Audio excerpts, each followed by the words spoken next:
people, plus our ag detectives, that work animal cruelty cases. And in fact, we worked 2 hoarding cases in the last 30 days.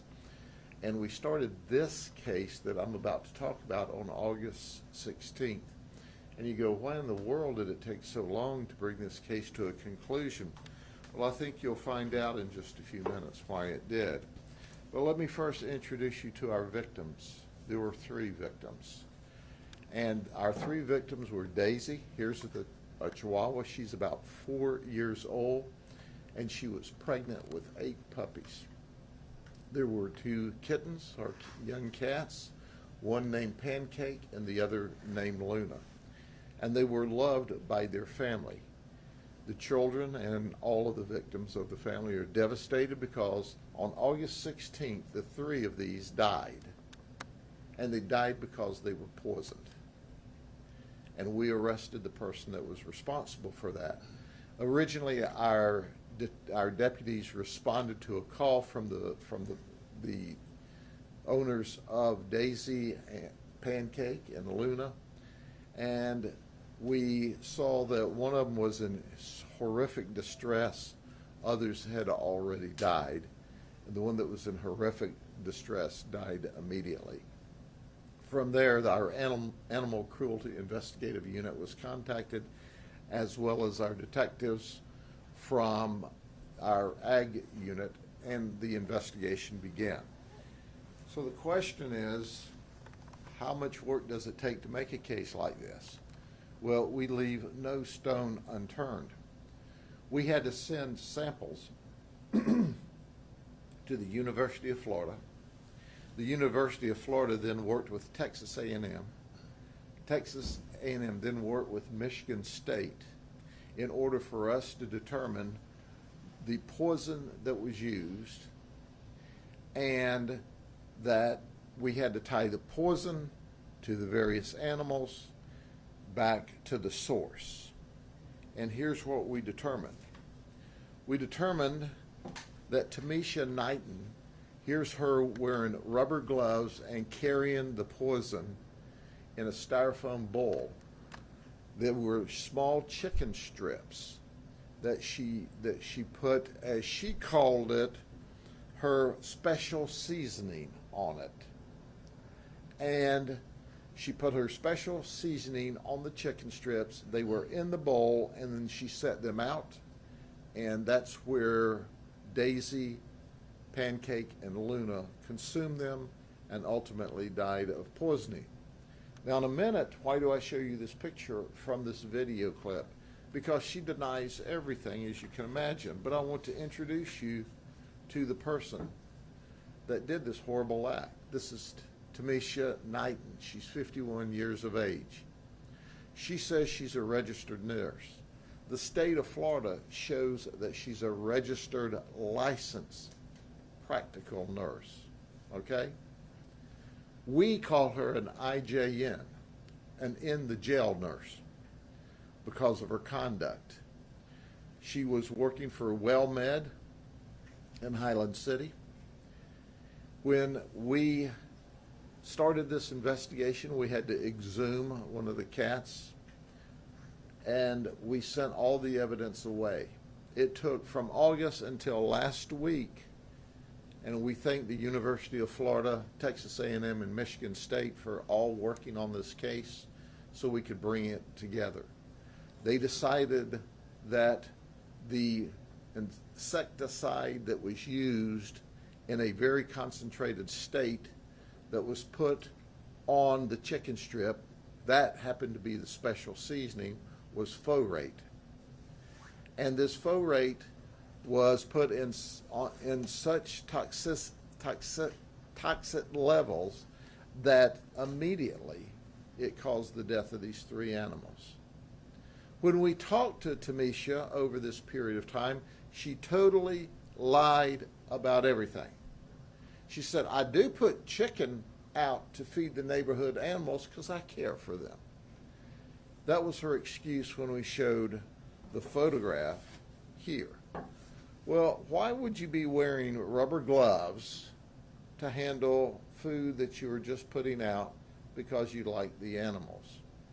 When we ask, well, will we find any other substance in this chicken? She said, well, just my special seasoning.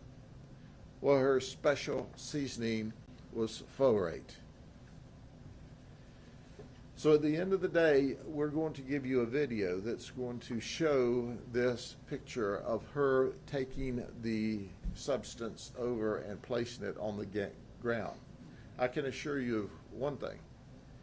She may be an LPN who claims to be an RN that we say is an IGN, but we won't have her working in food services or in medical as a trustee. Here's our warning to everyone else. If you're having problems with neighbors and their animals, resolve it with a neighbor peacefully and appropriately and legally, or contact my animal investigations unit. Let us help figure out a resolution with you. Do not ever poison innocent animals unless, of course, you want to go to jail as well. Are there any other questions? Sheriff, why? What did these animals do that just upset her so much that she wanted to do this? She obviously didn't tell us the truth about anything else, but what she told us was that they were coming over into her yard. And she suspected that these animals got into the ant killer because we could see her spreading ant killer around her mobile home. That was her cover. But of course, our detectives, who are simply the very best, took samples of that as well to send off to the universities. So we tested the animals for the ant poison. There was none in their system. But what was in their system was folate from the chicken. So there was folate on the chicken, there was folate in the system of Daisy and Luna and Pancake. Is folate not the chemical then that's in the ant killer? Folate was not in the ant killer that she put around the house. It was an insecticide. It was a heavy amount of insecticide that she put into this chicken. Just want to be clear, because she was a nurse and working for this place, that this wasn't a chemical or something that came from the place. No, this chemical can be purchased over the counter. And, you know, it was not only the 3 pets, but that Chihuahua also was pregnant. I mean, 8 puppies. With 8 puppies. Yeah, when you hear that, what do you think? Oh, it makes me angry. It certainly makes me angry. So and you're absolutely right. It was not just the 3. It was 8 more that she killed as well. But, of course, because they were not born yet, we charged with the 3. So why do you do this? There's no excuse for that. There's none. Zero. There's ways to deal with conflict even if you're upset about the cat and the dog, or the cats and the dog. But at the end of the day, she chose to do a criminal act, an intentional criminal act. This is not a mistake. It's not like you love cats and you've got too many of them because you love them and you just want to help them, and then you end up neglecting them for lack of ability to take care of them. She did an intentional act, and the intentional act ended up with our puppies being killed. Our puppy and our kittens being killed. Okay? Is she still in jail right now? I don't know if she's bonded out or not, but she went to jail last night. Do you know how long the 2 had been neighbors? I don't know that.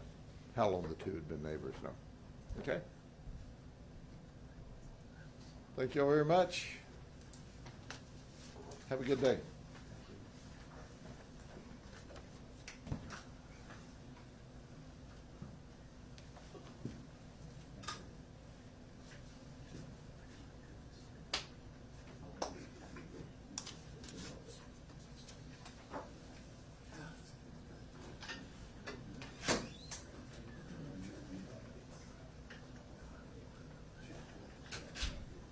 if you go to EPA.gov, it talks about environmental hazards for that chemical, and it says it's highly toxic to fish and wildlife. And even very small amounts can cause exactly the conditions. Is the video, y'all release it in the press release? No, we have it here. If you've got a memory stick, we can give it to you. It's on our computer over here. We can download it to you. It's a video of a video, so you can, I mean, it'll be good for B-roll, but it's about 2 years. So you put it on an SD card? About 2 years. Can't do SD? Yeah, just you and me. Would you be able to play it on this TV out here? We can just record it off the TV. Yeah. Yep. Oh, you got this, right there. It's an SD reader, it should just plug in. Yeah, I'll take that.